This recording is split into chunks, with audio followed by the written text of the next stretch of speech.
만일 우리가 그리스도 안에서 의롭게 되려 하다가 죄인으로 나타나면 그리스도께서 죄를 짓게 하는 자냐? 결코 그럴 수 없느니라. 만일 내가 헐었던 것을 다시 세우면 내가 나를 범법한 자로 만드는 것이라. 내가 율법으로 말미암아 율법을 향하여 죽었나니 이는 하나님을 향하여 살려 함이니라. 내가 그리스도와 함께 십자가에 못 박혔나니 그런즉 이제는 내가 산 것이 아니요 오직 내 안에 그리스도께서 사신 것이라. 이제 내가 육체 가운데 사는 것은 나를 사랑하사 나를 위하여 자기 몸을 버리신 하나님의 아들을 믿는 믿음 안에서 사는 것이라. 내가 하나님의 은혜를 패하지 아니하노니 만일 의롭게 되는 것이 율법으로 말미암으면 그리스도께서 헛되이 죽으셨느니라. 우리 옆에 분들에게 한번 인사하기를 바랍니다. 당신이 복의 근원입니다. 오늘 이렇게 예배에 나오신 여러분들 주의 이름으로 축복합니다. 거리두기가 조금 완화가 됐는데 여러분 이제 수요 예배도 나오시고 또 우리 주일 예배도 현장에 함께 나와서 예배 드릴 수 있기를 바랍니다. 자, 오늘은 내 안에 사시는 그리스도라는 그런 제목으로 함께 말씀을 좀 나누려고 합니다. 오늘 우리 갈라디아서 2장은 마지막 20절에 너무 유명한 여러분 교회 다니 사람이라면 누구나 들어보았던 아주 유명한 그런 구절이 나옵니다. 내가 그리스도와 함께 십자가에 못 박혔나니. 제가 교회에 간지 얼마 안 돼서 이 설교를 들었어요. 아주 어렸을 때죠. 여러분 안에는 예수님이 살고 있습니다 라고 얘기하면서 이 성경 구절을 전도사님이 늘 읽어주고 가르쳐주고 애우라고 하고, 청소년 돼서는 이게 또 찬양으로 기록이 돼 있어. 찬양으로, CCM으로. 그래서 막 그 노래를 들으면서 애웠던 그런 본문입니다. 너무 친근하고 그런 좋은 이런 본문입니다. 여러분 이 갈라디아서 2장 20절은 꼭 암송하시기를 바랍니다. 할렐루야. 여러분 사람이 완전하지 않습니다. 사람은 불완전합니다. 불완전하다는 것은 실수할 수 있다는 것입니다. 여러분 오늘도 살아오면서 실수하면서 아마 사셨을 겁니다. 아니면 오늘은 실수하지 않았지만 일주일 한 달 뒤를 돌아보면 내가 실수하고 내가 오해하고 내가 잘못하고 한 이런 것들이 있을 겁니다. 베드로도 마찬가지입니다. 베드로 우리가 지난주에 살폈습니다. 지난 수요일에 살폈는데 베드로의 실수를 바울이 따끔하게 지적했다고 했습니다. 이 지적은 사실 베드로가 믿음의 선배죠. 그런데 이거는 바로 잡아야 되었기 때문에 그 자리에서 베드로 그렇게 해서는 안 됩니다 하고 바울이 바로 잡아 주었다는 것입니다. 여러분 믿음 생활을 아무리 오래 했다 하더라도 내가 경험해 보지 않고 또 내가 깨닫지 않고 내 지혜가 부족해서 실수할 수 있습니다. 그런 실수가 우리 성도들 간에 보이거나 아니면 또 내가 사랑하는 사람에게 보이면 여러분 잘 그거를 설명해 줄 수 있기를 바랍니다. 로마서 3장 10절에 보니까 기록된 바 의인은 없나니 하나도 없다. 내가 하나도 오류 없이 살아가는 사람 없다는 겁니다. 목사인 저도 실수할 수 있고 다른 사람들도 실수할 수 있고, 제가 요즘에 새벽마다 새벽 기도를 이제 인도를 하는데 늘 새벽 기도 오면은 뒤에 저 뭡니까? 난방기가 꺼져요. 한 10분 있다 꺼져요. 하나님 난방기가 꺼졌습니다. 근데 차단기도 바꿔보고 기사도 와보고 해도 이게 잘 안 돼요. 희한하게 낮에는 다 켜져 있어요. 낮에 1시간을 틀어도 저기 다운이 안 돼요. 근데 새벽에 오면 한 10분, 20분 되면 다운이 돼요. 우리 집사님 추우셨죠, 새벽에? 안 추웠습니까? 저만 추웠습니까? 이 기계도 오류가 있는 것 같아요. 기계도 오류가 있는 것 같아요. 사람 말할 것도 없습니다. 사람 오류가 있습니다. 율법의 행위로 사람이 무엇을 행해가지고 내가 행함을 통해서 의롭게 된다. 이건 성경에 있을 수 없다라고 얘기합니다. 같이 읽어볼까요? 그러므로 율법의 행위로 그의 앞에 의롭다 하심을 얻을 육체가 없나니. 우리가 율법으로는 하나님 앞에 의롭다 할 그런 사람이 없다는 것입니다. 심지어 바울까지도 율법으로는 의롭지 않다는 거예요. 원래 그는 바리새파 사람이고 율법을 지키면서 살려고 노력했던 사람인데 그런 사람조차도 나는 율법으로는 의롭지 못하다라고 얘기를 하고 있습니다. 우리가 행위로 의로워질 수 없는 이유 한 두 가지로 보면요. 이 판정하시는 분이 하나님이시기 때문에 그래요. 사람 눈 속일 수 있어요. 사람 눈 속일 수 있어요. 요즘에 국회 TV 틀어보면요. 맨 청문회 하더라고요, 요즘에. 사람은 잠시 그 당시에는 속일 수 있어요. 근데 청문회 와서 보면 다 띠가지고 와서 이 서류를 떼보면 실수하고 거짓말하고 하는 게 다 들통이 나요. 그 당시에는 자기가 막 의로운 것처럼 살지만 하나님 앞에 세상 사람들에게는 의롭게 살아간 것 같지만 우리 하나님 앞에서는 하나님이 심판하시는 그 자리 앞에서는 하나님이 율법을 갖다 대면은요 한 사람도 의로울 수가 없습니다. 하나님의 기준은요 너무 높아요. 기준이 너무 높아요. 그래서 하나님이 판단하실 때 하나님의 기준에는 아무도 이룰 수 없다는 겁니다. 그리고 왜 행위로 의로울 수 없는가? 하나님의 판단이 너무 높기 때문에. 두 번째로요. 우리가 죄악된 본성에서 완전한 행위가 나올 수 없기 때문입니다. 우리가 아무리 어린 아이를 죄가 없이 키우려고 그래도요. 그 죄의 오염이 된다는 거예요. 죄의 오염이. 전에 앞전교회 집사님이 이제 입양을 몇 명 했어요. 입양을 몇 명, 지금은 입양을 5명 했어요. TV에도 좀 나오고 그래야 되는데, TV 전에 어디에서 내가 본 것 같긴 한데, 이 아이를 학원에 안 보냈어요. 집에서만 애들을 키우는 거 엄마가 성경을 가르치고 외우게 하고 다. 그래 이제 아들이 초등학교 들어갔어요. 초등학교 들어가가지고 갔다 와서 하는 말, 엄마 나 학교 못 다니겠어요. 왜? 그러니까 아이들이요 내가 들어보지 못한 욕을 해요. 내가 들어보지 못한 욕을 한다는 거예요. 우리 마음은 그렇게 죄에 노출이 되어 있습니다. 그리고 여러분 죄의 경향성이 있어요. 죄의 경향성. 죄를 따라가려고 하는. 그래서 이 율법을 온전히 지킬 사람이 한 사람도 없다는 겁니다. 아까 하나님의 기준이 굉장히 높다고 했습니다. 굉장히 높다고 한 것은 뭐냐 하니까 오류가 하나도 없어야 돼요. 오류가. 근데 오류가 없는 사람이 있습니까? 세상의 죄는요. 100가지 중에 그냥 살인죄 안 지으면 아니면 다른 사람 눈에 안 띄면 죄가 아니에요. 세상은요. 그 죄를 다 정해놨어요. 같이 읽어봅니다. 누구든지 온 율법을 지키다가 그 하나를 범하면 모두 범한 자가 된다. 이게 하나님의 기준입니다.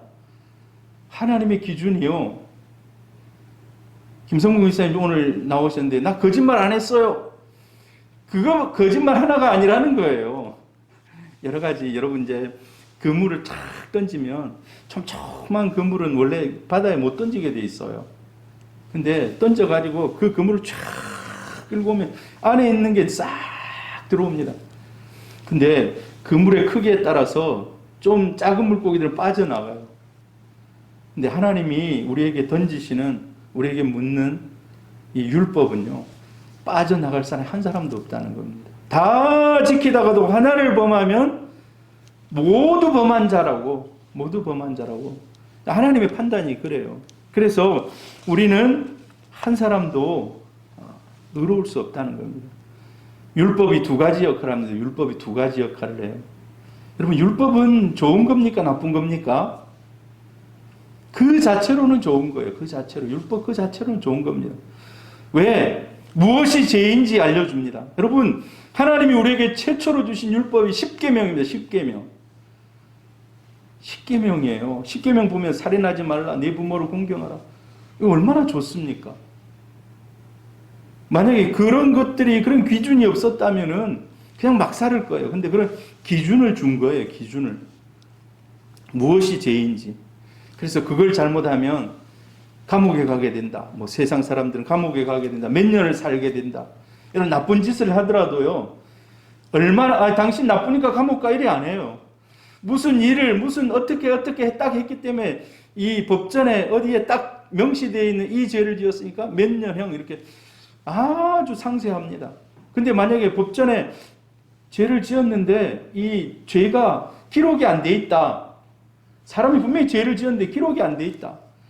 그럼 또 죄인이 세상에서는 죄를 못 줘요. 거기에 대해서 심판을 못 해요. 그런 경우 여러분 아마 아실 겁니다. 근데 하나님이 율법을 우리에게 줘서 이건 죄다, 이건 죄다, 이건 죄다 다 알려주셨어요. 율법은 죄를 정해줍니다. 무엇이 죄인지. 그리고 율법은요, 내가 죄를 지었구나라고 깨닫게 해줍니다. 아, 내가 거짓말을 했구나. 내가 이런 죄를 지었구나. 아, 내가 이런 나쁜 짓을 했구나. 그래서 율법은요, 거울과 같습니다. 거울. 지금 제가 마스크를 똑바로 썼는지 똑바로 쓰지 않았는지 몇 도가 기울어졌는지 이거 잘 몰라요. 근데 거울 앞에 딱 서면은요, 아, 내 마스크가 여기가 좀 삐뚤어졌는데 바로 써야지.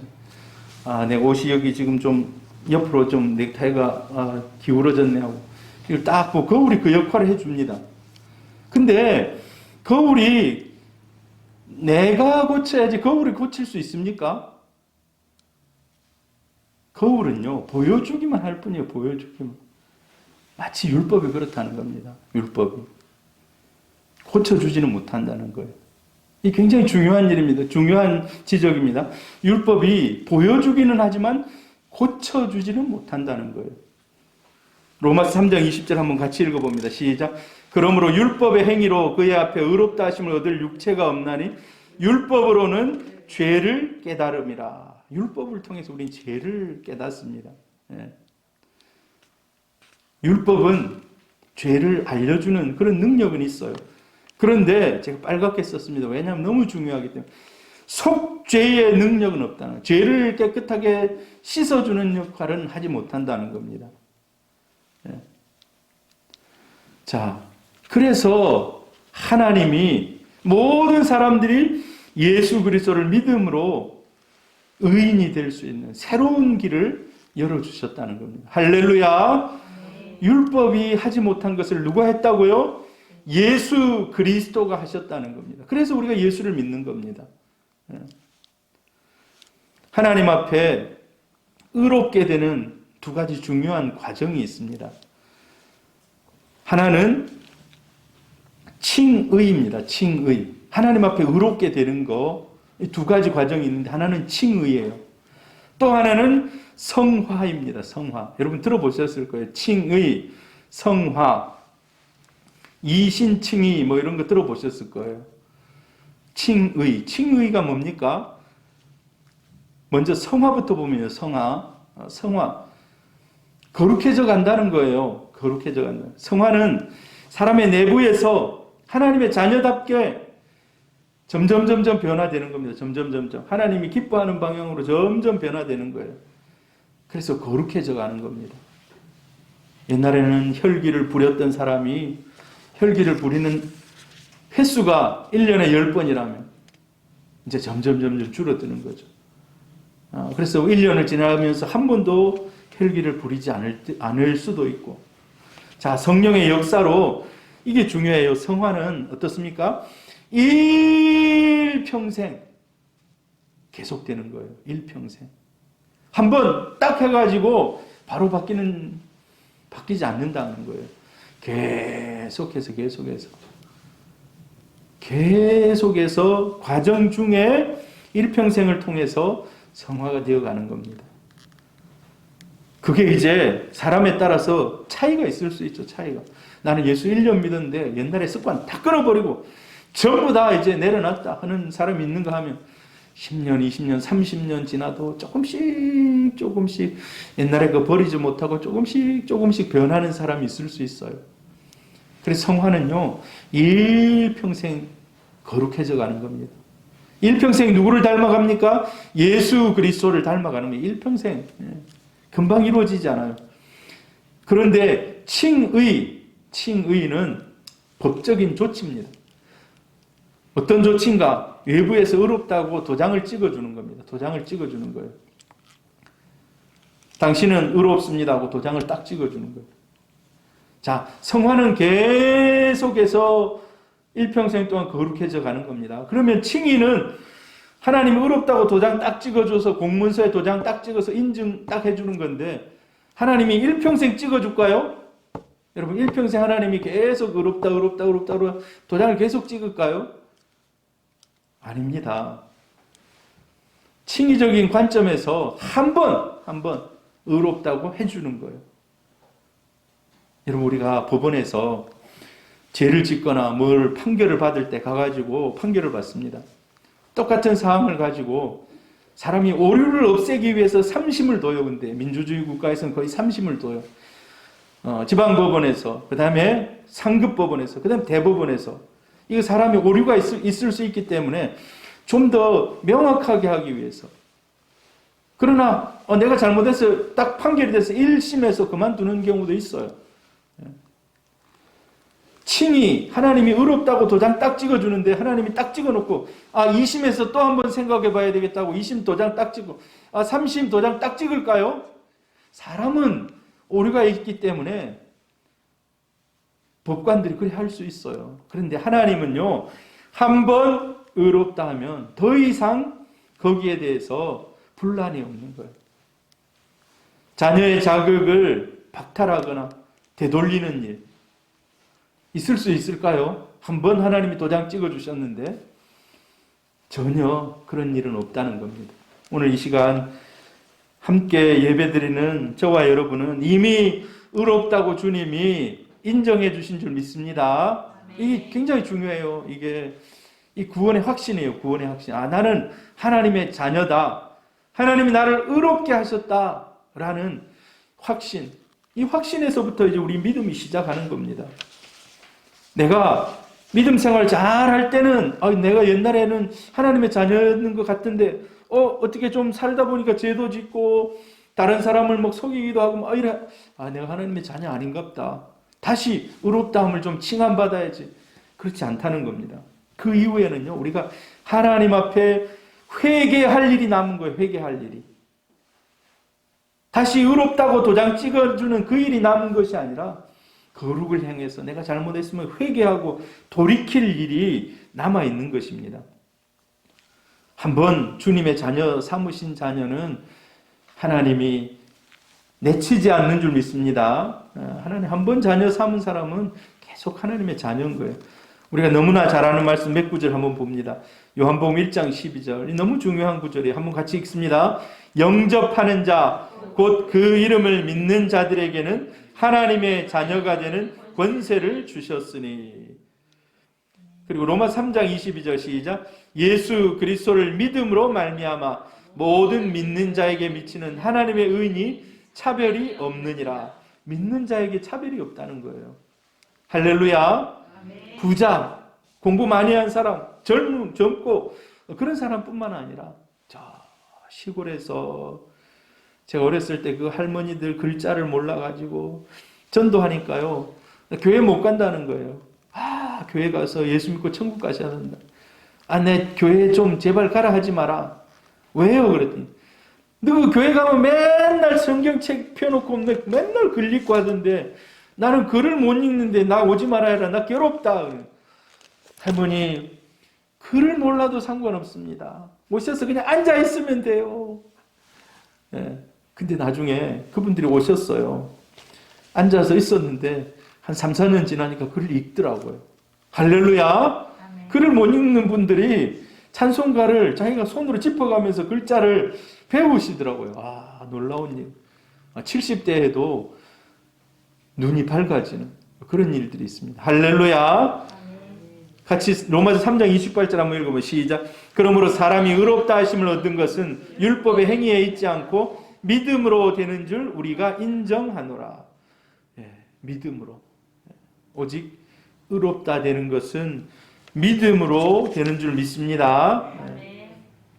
자, 예수를 믿는다. 예수를 믿는다 이 말은요, 예수님이 내 안에 오셔서 나와 함께 교제하고 계시는 것을 얘기합니다. 오늘 그리스도가 내 안에 사신다라고 했는데 예수를 믿은 그 순간 내 안에 예수님이 오시는 거예요. 이걸 깊이 느끼는 사람이 있는가 하면 깊이 느끼지 못하는 사람이 있을 수가 있습니다. 여러분, 이게 이제 영적으로 더 민감한 거거든요. 민감. 계속 영적인 신호가 옵니다. 내가 죄를 짓거나 그러면 마음이 막 불편해지고, 이게 누가 주시는 신호인 것 같습니까? 내 안에 살아계신 예수 그리스도 성령이 우리의 생각을 계속해서 민감하게 접촉하고 있는 줄 믿습니다. 그래서 여러분, 성령으로 민감할 필요가 있어요. 예수님을 믿는다는 단 한 가지 이유로 아무 공로 없이 우리를 의인으로 대접해 주십니다. 이건 정말 놀라운 일인 거예요. 믿음으로 말미암는 칭의입니다. 여러분, 지금 제일 이슈가 되어 있는 정치적인 문제가 뭡니까? 전직 대통령을 풀어주느냐 마느냐, 사면하느냐 마느냐. 근데 사면 지금 당장은 안 해주겠다. 문재인 대통령이 그러더라고요. 만약의 경우에 사면해준다고 대통령이 딱 사면자들 명단에 자기가 사인을 딱 하는 거예요. 대통령 사인하고 도장 딱 찍습니다. 그거 가지고 법원이 뭡니까? 그거 가지고 이제 그들이 이제 교도소에 있을 거면 만약의 경우에 교도소에 가서 이걸 딱 보여주고 당신들은 자유입니다. 무슨 이 종이 쪼가리 하나가 자유를 주겠냐고. 그런데 어떻습니까? 도장 하나 딱 찍어 놓은, 사인해가지고 도장 딱 찍어 놓은, 이거는 엄청난 효력이 있는 거예요. 종이 한 장인 것 같지만 마치 우리가 주님 앞에 의롭다 되는 것, 하나님이 우리를 의롭다고 칭해 주는 것이 세상 사람들은 그게 대단한 건 이렇게 생각할지 모르겠지만 그건요, 천국과 지옥을 가르는 문제입니다. 할렐루야. 저와 여러분은 믿음으로 하나님의 자녀 된 줄 믿습니다. 내가 비록 잘 못했다 할지 하나님이 주시는 의입니다. 여러분, 로마서 4장에 보면 이런 말이 나와 있어요. 일하는 자가 그 싹스로 돈을 받는 거, 이거는 보수예요, 보수. 자기 보수를 받는 거예요. 오늘 김성봉 집사님이 나가서 열심히 일하고 방역하고 막 그래요. 돈을 받는 거, 이건 보수예요, 보수. 자기 일한 만큼 받는 거예요. 근데 일을 하지 않았는데도 하나님은 그냥 의롭다 여겨주시는 거. 세상 사람들에게는 이런 법칙이 없어요, 잘. 세상 사람들은 이런 법칙 잘 통하지 않습니다. 그런데 하나님은 경건하지 아니한 자를 의롭다 하시는데 믿음을 보고 그렇게 해준다는 거예요. 믿음을 보고. 누구를 믿는 믿음? 예수 그리스도를 믿는 믿음을 보고. 일한 것이 없이 하나님께 의로 여기심을 받는 사람의 복에 대하여 다윗이 말한 바, 불법이 사함을 받고 죄를 가리어짐을 받는 그 사람은 복이 있고 주께서 그 죄를 인정하지 아니할 사람은 복이 있다. 하나님은, 여러분 한번 생각해 보세요. 여러분이 막 죄를 지어놓고 거기에 죄의 값을 다 치렀다면 정말 대단한 겁니다. 근데 보통 사람들은 죄를 짓지만 그 죄값을 다 안 치러요. 그런데 예수님께서 우리를 대신해서 그 죄값을 치러주신 줄 믿습니다. 십자가의 은혜로. 자, 바울이 질문합니다. 바울이 오늘 성경에 보면 질문을 해요. 어떤 질문을 하는가? 예수를 믿고 의롭게 되려는 사람이, 이건 다른 말로 이미 의롭게 된 사람이에요. 예수를 믿으면 이미 의롭게 된 사람입니다.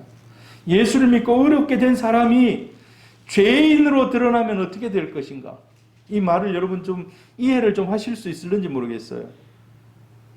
예수를 믿고 의롭게 되려는 사람이 죄인으로 드러나면 어떻게 될 것인가? 좀 말이 좀 어려워요. 이 바울이 말을 어렵게 써놨어요. 자, 이걸 해석합니다. 제가. 자, 읽어봅시다. 같이 17절 시작. 만일 우리가 그리스도 안에서 의롭게 되려 하다가 죄인으로 드러나면 그리스도께서 죄를 짓게 하는 자냐? 결코 그럴 수 없느니라. 우리가 그리스도 안에서 의롭게 되려고 하다가 죄인으로 드러났다. 자, 이거를 이제 제가 설명합니다. 베드로가 예수를 믿고 의롭게 되었습니다. 그리고 그 이제 뭡니까? 이방인과의 마음의 벽이 무너진 거예요. 마음의 벽이 없어졌어요. 허물이 없어졌어요. 이방인들과 같이 식사도 하고 같이 밥도 먹고 같이 말씀도 나누고 갈라디아 교회에 와서 그렇게 했어요. 처음에. 근데 어떤 일이 있었습니까? 지난주에 유대인들이 진짜 유대인들이 예루살렘에서 오니까 어떻게 했습니까? 베드로가 자리를 나누어 앉은 거예요. 자리를 나누어 앉았어요. 율법으로 저 사람들하고 같이 앉으면 안 되지 하고 자리를 나누어 띄서 탁탁탁 다시 앉은 거예요. 진짜 유대인들이 오니까 마음에 두려움이 생겼어요. 그래서 이방인들을 하고 이렇게 나누어 앉기 시작했어요. 저 사람들은 거룩하지 않은 사람들이지 하면서. 자, 이걸 얘기하는 거예요. 이걸 여러분 머릿속에 잘 기억해 두세요. 예수를 믿고 믿음 때문에 이미 의롭다고 인정받았는데 오히려 이제 유대인들이 온 것은 율법을 판단한 거예요. 율법을. 율법으로는 저 사람들 만나서 같이 식사하면 안 되지. 이런 율법. 자기가 이미 율법을 버렸는데 다시 그 율법의 판단을 받고 율법이 판단할 때 자기가 죄인이 된 거라는 거예요. 여러분 이해가 됩니까? 결과적으로 예수를 믿고 유대인들이 볼 때 저 사람 죄인이네 라고 이렇게 드러났다는 거예요. 그 사람하고 이렇게 교제하는 것이 바로 율법주의 유대인의 시각에 베드로가 죄를 지었네 라고 지금 판단이 된 거예요. 이해됩니까 여러분? 알쏭달쏭한 것 같기도 하고 유대인이 바라본 예수는 율법을 허무는 예수인가? 율법을 허물어버리는 예수인가? 율법이 허물어지면 안 되는데 그건 죄 짓는 건데 그럼 예수는 죄를 짓게 하는 건가? 이 말을 얘기하는 거예요. 이 말을. 그래서 바울은 아니다. 예수가 결코 그런 분이 아니다. 라고 얘기합니다. 여러분 그래서 계속 잘 들어보세요. 우리가 예수를 믿고 의롭다함을 받았습니다. 그런데 어느 날 갑자기 뭔가 지켜야 한다고 틀을 딱 짜기 시작한다는 거예요. 율법적인 틀을 딱 짜기 시작한다는 거예요. 그래서 그 율법적인 틀에 자기를 갖다 넣는 거예요. 그래서 이 정도는 지켜야지 천국에 갈 수 있다. 여러분 만약에 여러분 1년 365일 새벽기도 한 번도 빠지지 않아야 됩니다. 천국 갈 수 있습니다 하면 여러분 천국 가실 분 있습니까? 저도 못 갈 겁니다. 실수해가지고 만약 못 나왔다 하면 갈라디아 교인이 이제 의롭다함을 이미 예수를 믿고 의롭다함을 받았는데 그런 함정에 빠질 수 있었다는 겁니다. 여러분 복음으로 산다 이런 말을 우리가 많이 합니다. 복음으로 산다. 어제나 오늘이나 영원토록 동일하게 오직 예수님만 믿고 의지하고 사는 것입니다. 할렐루야. 오직 예수만 믿고 그 예수를 의지하고 살아가는 겁니다. 어떤 행위로 인정받으려 한다면 그것은 율법주의입니다. 사람은 인정해 줄 수 있어요. 사람이 착하게 살고 죄 안 짓고 그냥 목사 마음에 잘 들고 성도 마음에 잘 들고 살아가려고 하는 사람. 근데 그것도 어찌 보면 기회예요. 근데 내가 그거 가지고 천국에 대한 티켓처럼 생각하면 안 된다는 겁니다. 여러분 칭의의 순간 이미 하나님은 자녀 삼으신 줄로 믿습니다. 그리고 그 뒤에는 이제 우리가 성화의 단계인 거예요. 성화. 아까 얘기했듯이 성화. 더 거룩을 지켜가고 더 하나님이 기뻐하는 일을 하고 어떤 사람은 하나님 그럼 이 생명 주님께 바치겠습니다 하고 순교할 수도 있고 어떤 사람은 자기의 삶을 아프리카 오지에 던질 수도 있어요. 하나님이 주신 은혜가 너무 크기 때문에 제가 저 아프리카 영혼들에게 가겠습니다. 하는 그런 사람이 나올 수도 있는 거예요. 그 이제 성화의 이런 단계에 그런 믿음으로 한 발짝 한 발짝 나가는 거죠. 여러분, 율법주의로 돌아가면 돌아갈수록 죄책감이 생깁니다. 죄책감이. 아, 내가 이거 안 했으니까. 근데 사람들이 의외로 이 함정에 많이 빠집니다. 의외로. 여러분, 자유하시기를 바랍니다. 자유하시기를. 새벽기도 많이 나오십시오. 주일 예배 많이 나오십시오. 하지만은 뭐 빠질 수도 있어요. 자기 아파서 못 올 수도 있고 뭐 여러 가지 사정으로. 그러나 그것이 하나님께 미안한 것이지 그것 때문에 내가 하나님의 의에서 완전히 다시 단절됐다라고 하는 것은 아닙니다. 예수를 믿고 우리는 자유로워졌습니다. 근데 왜 정죄에 빠집니까? 율법이 내 안에 다시 살아나기 때문에. 여러분, 좀 어찌 보면 좀 어려운 그런 얘기일 수 있어요. 원래 교리가 조금 약간 좀 딱딱하고 그렇지 않습니까? 자, 2장 18절 같이 읽어보면 시작. 만일 내가 헐었던 것을 다시 세우면 내가 나를 범법자로 만드는 것이라. 여러분, 헐었던 것이 뭡니까? 바울이 이미 헐어버렸다는 거예요. 뭘 헐었습니까? 율법을 헐었다는 겁니다. 이미 율법의 벽을 다 헐어버렸어요. 근데 그걸 다시 세운다면 내가 범법자가 된다는 거예요. 율법이 이제 그것이 나에게 천국 가고 안 가고에 이런 문제가 아니라는 거예요. 그래서 율법주의는 하나님의 은혜 안에서 완전히 영원히 폐지된 줄 믿습니다. 네, 완전히 영원히 폐지됐어요. 오직 예수 그리스도의 십자가로 이 율법이 추구하려던 의로움이 예수 그리스도의 십자가로 완성이 됐습니다. 십자가는 율법에 그래서 완성입니다. 그래서 우리는 예수만 믿고 의지하며 나가야 됩니다. 갈라디아서 2장 21절 같이 읽어보면 시작. 내가 하나님의 은혜를 패하지 아니하노니 만일 의롭게 되는 것이 율법으로 말미암으면 그리스도께서 헛되이 죽으셨느니라. 죄에 대해서 민감한 사람이 있을 수 있어요. 죄에 대해서 민감한 사람. 여러분, 우리도 사실 죄에 대해서 많이 민감해야 돼요. 그래서 거룩한 의분도 있어야 돼요. 거룩한 의로운 분노도 있어야 돼요. 그렇지만은 내가 이걸 해야지 나는 의로운 사람이다 라고 하는 것은 그리스도를 헛되게 하는 것입니다. 이미 하나님이 그리스도의 십자가로 완성하신 줄로 믿습니다. 자, 우리가 근데 예수를 믿을 때 거치는 중요한 단계가 있습니다.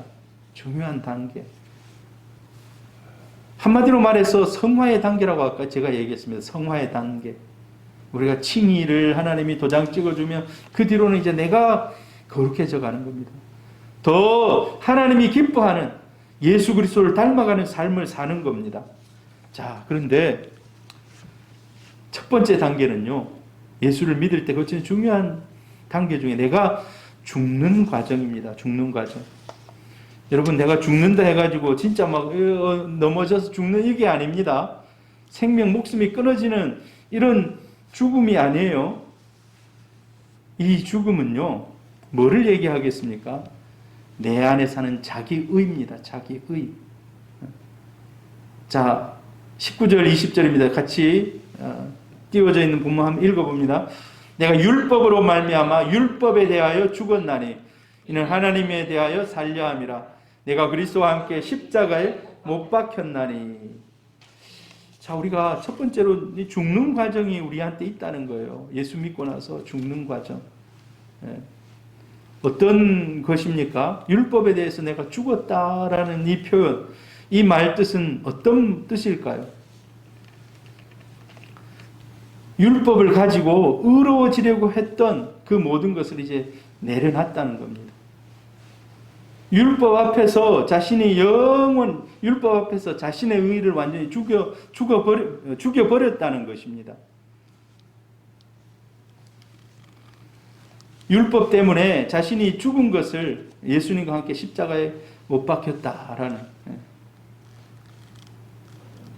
그래서 예수님이 내 죄를 대신해서 죽으실 때 나도 함께 죽었다라는 겁니다. 여러분, 어찌 보면은 내가 하려고 했던 그걸 내가 이만큼 이루어서 인정받으려고 했던 이 모든 것을 다 내려놨다는 거예요.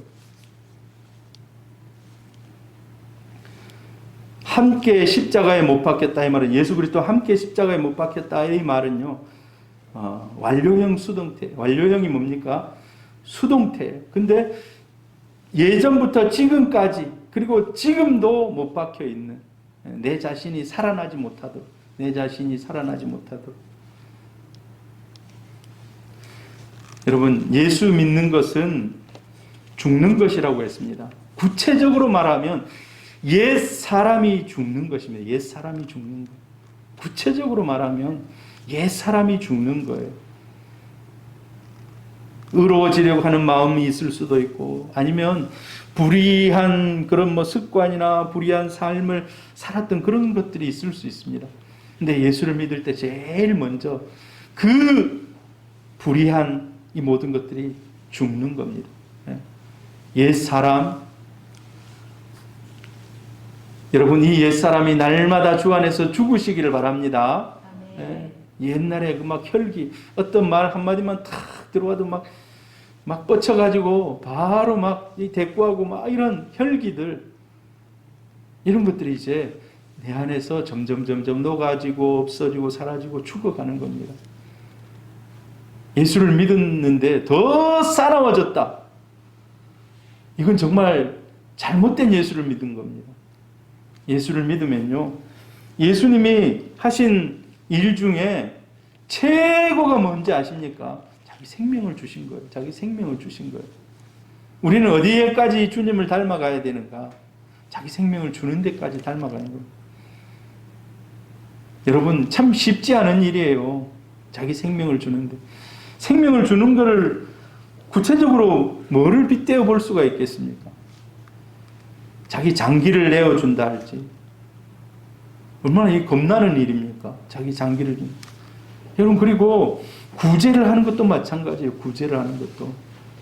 돈은 생명 같아요. 돈은 자기 생명이나 마찬가지입니다. 그 돈을 벌기 위해서 얼마나 현장에서 열심히 땀 흘립니까? 때로는 상사의 꾸지람을 들어가면서까지. 때로는 아프고 다치고 아픈데도 일하러 나가잖아요. 그 힘들게 번 물질을 다른 사람에게 구제하기 위해서 내어놓는다는 것. 이게 쉬운 일이 아닙니다. 고린도후서 4장 10절 11절 같이 읽어봅니다. 우리가 항상 예수의 죽음을 몸에 짊어짐은 예수의 생명이 또한 우리 몸에 나타나게 하려 함이라. 우리 살아있는 자가 항상 예수를 위하여 죽음에 넘겨짐은 예수의 생명이 또한 우리 죽을 육체에 나타나게 하려 함이라. 로마서 6장 6절도 같이 한번 읽어봅니다. 우리가 알거니와 우리의 옛사람이 예수와 함께 십자가에 못 박힌 것은 죄의 몸이 죽어 다시는 우리가 죄에게 종노릇 하지 아니하려 함이라. 여러분은 옛사람이 좀 죽으셨습니까? 죄의 종노릇 하던 옛사람이 이제 좀 살아나서 의의 병기가 되어 가십니까? 하나님 기뻐하는 의로운 군사가 되어 가십니까? 우리 예수를 믿게 되면요, 이제 이런 삶들이 우리에게 나타나야 된다는 겁니다. 죄의 종이 아니라, 죄에게 종노릇하는 것이 아니라 이제 의로운 그리스도의 군사가 되어 가는 겁니다. 그래서 에베소 4장 22절 같이 읽습니다. 시작. 너희는 유혹의 욕심을 따라 썩어져가는 구습을 따른 옛 사람을 벗어버리라. 우리에게 유혹이 매일 있어요. 유혹이 없는 사람이 누가 있겠습니까? 그런데 그 옛 사람을 이기라는 겁니다. 벗어버리라는 겁니다. 여러분, 오늘 말씀 가운데 여러분 생각에 떠오르는 그런 옛 사람의 모습들이 있다면 과감하게 옛 사람을 벗어버리기를 주의 이름으로 축복합니다. 옛 사람의 변화. 사람은 매일 변해갑니다. 육신도 변해요. 육신도. 우리 몸이요, 세포가 또 우리 안에 이 돌고 있는 혈액, 이런 것들이 순간순간 바뀌는 거예요. 순간순간. 생겼다가 없어지고 생겼다가 없어지고. 평생 자라는 게 있어요. 머리카락도 평생 자라겠습니다만 손톱도 평생 자라요. 육체 어제와 달라요. 점점 사람이 변화돼 가요. 그런데 뿐만 아니라 육신뿐만 아니라 마음도 그래요. 마음도. 사람의 마음이 날마다 변합니다. 아침의 마음하고 저녁의 마음이 달라요. 생각도 변해요. 사상도 변합니다. 행동도 변해요. 가치관도 변합니다. 여러분, 옛날에 있었던 그런 생각들이 바뀔 수 있기를 바랍니다. 바뀔 수 있기를. 제가 그 3층에 그 작년 중반쯤에 팩스가 잘 안 돼가지고 조그만한 이 뭡니까 프린트기를 하나 샀어요. 팩스 되는 프린트기. 근데 우리 교회 팩스가 잘 안 와요. 한 달 지나면 한 번 올까 말까 해요. 너무 팩스가 안 오니까 잉크 노즐이 막혔어요.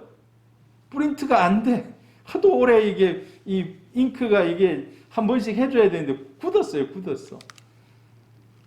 그래서 이제 아이고 이거 못 쓰겠구나. 이 뭡니까 개조한 영구 잉크를 계속 부어서 넣을 수 있게 개조한 건데 그게 이제 카트리지가 굳어가지고 안 되겠구나 했는데 어떤 글을 보니까 그거 뜨거운 물에 넣으면은 그게 굳었던 게 녹는다고 있었어요. 그래서 제가 막 분해를 다 했어요. 막 분해를 해가지고 하니까 녹는 게 뭡니까 이게 굳었던 게 녹아내리더라고요. 녹아내려요. 근데 이게 영 굳은 뭐 4가지 색인가 들어갔는데 하나는 아예 굳어가지고 안 나오더라고요. 색이 조합이 안 되더라고요. 보니까 저거는 절대 고칠 수 없는 거다라고 생각했는데 좀 더 일찍 했으면 고칠 수 있었겠다는 생각이 들더라고요. 그게 여러분 우리 생각도 그렇습니다. 우리 생각도 우리 행동도 그렇습니다. 이거 안 고쳐지겠지 하지만 하나님의 은혜로 옛사람이 변화될 수 있는 줄 믿습니다. 옛사람이 변화될 수 있습니다. 가치관도 바뀔 수 있습니다. 삶의 잘못된 습관도 바뀔 수 있습니다. 여러분, 기왕에 예수 믿을 거 어떻게 믿자고요? 확실히 변하고 믿자는 겁니다. 할렐루야! 기왕에 예수 믿을 거 확실히 옛사람을 벗어버리고 예수 믿자는 겁니다.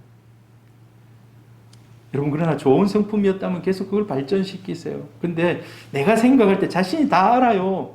하나님이 우리에게 양심을 주셨고 하나님이 우리에게 지혜를 주셔서 우리가 알아요. 이거는 바뀌어야 되는데 말은 막 하는 거 있어요. 이 생각들이 기왕에 예수 믿고 변할 거면 확실히 변할 수 있기를 바랍니다. 그리고 마지막으로 두 번째는요. 내 안에 그리스도께서 살아가는 과정입니다. 오늘 갈라디아서 2장 20절 내 안에 사는 것이 그리스도다라고 얘기하고 있어요. 내 안에 사는 것이 그리스도다. 같이 읽으면 시작. 그런즉 이제는 내가 사는 것이 아니요 오직 내 안에 그리스도께서 사시는 것이라. 내 안에 그리스도께서 산다는 거예요. 예수를 영접하면 내 안에 예수님이 들어오시겠다고 얘기합니다. 나는 그와 더불어 그는 나와 더불어 함께 살리라. 그냥 잠시 집에 들어와서 손님으로 2박 3일 있다 가는 게 아니에요. 예수님이 주인으로 주권자로 들어오신다는 겁니다. 주인으로 주권자로 내 일부가 아니라 내 전부가 된다는 겁니다. 할렐루야. 내 일부가 아니라 내 전부가 된다는 거예요. 예수를 영접하면. 로마서 6장 5절에 만일 우리가 그의 죽으심과 같은 모양으로 연합한 자가 되었으면 그의 부활과 같은 모양으로 연합한 자도 되리라. 우리가 알거니와 우리의 옛사람이 예수와 함께 십자가에 못 박힌 것은 죄의 몸에 죽어 다시는 우리가 죄에게 종노릇하지 아니하려 함이니. 예수 그리스도께서 우리 안에 오셔서 이제 더 이상 죄의 종노릇하지 않을 수 있다는 겁니다. 죄의 종노릇하지 않을 수 있다는 거예요. 예수님이 내 안에 계시기 때문에 여러분 우리가 그걸 어떻게 압니까? 예수님이 내 안에 살고 있는 것이. 그 사람의 성화의 단계를 보고 우리가 어느 정도는 알 수가 있어요. 예수를 믿게 되면은 예수님이 오셔서 없던 지혜도 주십니다. 할렐루야. 없던 판단력도 주세요. 바로 결정할 일을 결정할 수 있도록 하나님이 그런 은혜를 주십니다. 여러분, 그래서 우리는 예수님을 의지해야 합니다. 지난주엔가 제가 베드로가 무리를 걸어갔던 것을 한번 설교했습니다. 베드로가 사람이 무리를 걸을 수 있습니까? 없어요. 사람이 무리를 못 걸어요. 그런데 베드로가 예수님께 들은 말이 있어요. 예수님의 설교를, 너희가 내가 한 일을 너희도 하겠고 그보다 더 큰 일도 하리라. 할렐루야. 그 말씀이 자기 안에 살아있는 거예요. 그래서 주님이 걸었으니까 나도 걷게 해주십시오. 자기도 무리를 걸어간 거예요. 그 믿음 가지고. 주님이 하신 일을 나도 할 수 있다는 그 믿음 가지고. 여러분, 우리는 매 순간 주님을 의지하며 사시기를 바랍니다. 그렇다고 해서 우리 연약한 육신이 갑자기 막 골리앗과 같이 막 이렇게 되는가?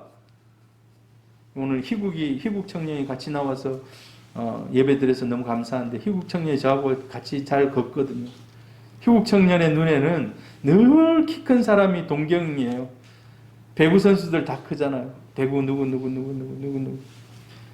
어떤 목사님은 왜 그리 작아요? 하고 그렇게 얘기를 해요. 우리가 예수 믿는다고 해서 갑자기 키가 팍 크거나 그러지는 않아요. 그러나 우리 안에 하나님이 주시는 담대함, 지혜, 판단력, 이런 것들이 더 충만해질 줄로 믿습니다. 예수님을 그래서 의지하시기를 바랍니다. 내 안에 사시는 예수님. 내가 결정하지 못할 어떤 것들이 있습니까? 기도하시기를 바랍니다. 한 번 예수 의지하고 끝내는 거 아니에요. 끊임없이 의지하는 겁니다. 예수를. 기도 몇 번 하고 안 되네 아닙니다. 끊임없이 예수님 얘기하지 않습니까? 구하라, 두드리라. 계속 구하라, 두드리라. 내 안에 예수님이 함께 사시기 때문에. 같이 읽습니다. 이제 내가 육체 가운데 사는 것은 나를 사랑하사 나를 위하여 자기 자신을 버리신 하나님의 아들을 믿는 믿음 안에서 사는 것이라. 예수님이 저와 여러분을 사랑하는 줄 믿습니다. 그 예수님이 저와 여러분 잘 되기를 원하시면서 내 안에 살고 계시다는 겁니다. 그 예수 그리스도의 그 능력을 사용하는 겁니다. 그분께 간구하는 것입니다. 능력의 주님께. 여러분, 하나님 앞에 구할 것들이 아마 많을 거예요. 우리 코로나 어려움을 당하면서 오늘 아까 전기 고치러 오신 분이 이 코로나 때문에 올해 1년 또 공치는 거 아닌지 모르겠네 하면서, 예수 안 믿는 분들은 막 불평이 많아요. 국가에서 온갖 걸 다 통제하고 막 해서 올해 이 어떻게 하겠냐고 막. 그 전기공사 하시는 분이 오늘 아까 왔다 갔는데, 저는 그 이분의 얘기를 들으면서 그래도 우리에게는 예수가 있습니다. 할렐루야. 네. 이런 어려운 가운데서도 예수, 여러분 하나님의 자녀의 특권이 있습니다. 자녀의 특권이. 여러분은 저희 집에 마음껏 잘 안 올라오잖아요. 근데 아들은 언제든지 문 열고 들어와요. 언제든지 문 열고. 이건 특권이에요. 특권. 우리가 이 예수 그리스도 하나님의 자녀의 특권이 있는 줄 믿습니다. 이 특권을 여러분, 내 안에 사시는 예수 그리스도가 있기 때문에 특권을 사용하시기를 바랍니다. 청탁, 부탁, 의뢰, 사람한테 한두 번 하면은 그 사람이 진짜 지나면 들어줄 수 있을런지 몰라. 근데 계속하면 어떻습니까? 나중에 짜증내요. 세상 사람은. 도와주는 것도 한두 번이지 하면서 이런 말 합니다. 얼굴을 붉힙니다. 그런데 우리 안에 계신 예수 그리스도는 아무리 청탁을 하고 아무리 부탁하고 아무리 주님께 의탁해도요, 주님이 싫다 이제 그만해라 하는 법이 없어요. 지혜가 부족하거든 언제든지 구하라고 했습니다. 너희 생각에 넘치도록 채워준다고 얘기했어요. 할렐루야. 우리가 이 주님 의지하고 주님 요청할 수 있기를 바랍니다. 바로 내 안에 사시는 그리스도가 있기 때문에 가능한 것입니다. 여러분, 올해도 이 주님과 동행하면서 주님께 많은 것을 구하며 살기를 바랍니다. 오늘 내 안에 예수께서 사시고 예수를 믿는 것은 그리스도와 함께 새 사람으로 사는 겁니다. 그리고 옛사람을 죽이는 겁니다. 옛사람을 죽이는. 여러분, 옛사람 잘 안 죽습니다. 옛사람 잘 안 죽어요. 그래서 때로는요, 옛사람을 죽이기 위해서 성령이 우리 안에 오셔서, 제가 아는 분이 늘 담배를 피우고 술을 좋아하고 모임을 좋아하는 분이에요. 교회 오니까 그게 안 되잖아요. 그래서 자기가 기도했어요. 자기가 이제 영접 기도를 하고 나서 내가 이제 하나님의 자녀 됐으니까 나 하나님께 부탁이 있다고. 내가 그동안 술을 너무 좋아하고 담배 피는 걸 너무 좋아했는데 하나님, 이제는 그 냄새도 맞는 것조차도 역겹게 해주세요. 여러분, 그 기도가 응답됐을까요? 안 됐을까요? 여러분, 그분이 예수 믿고요, 그 다음부터 바로 새벽기도 나왔어요. 새벽기도. 그래서 저 사람, 다른 사람에게 보이려고 저러는 거겠지. 그런데 1년, 2년, 3년, 10년 변함이 없이.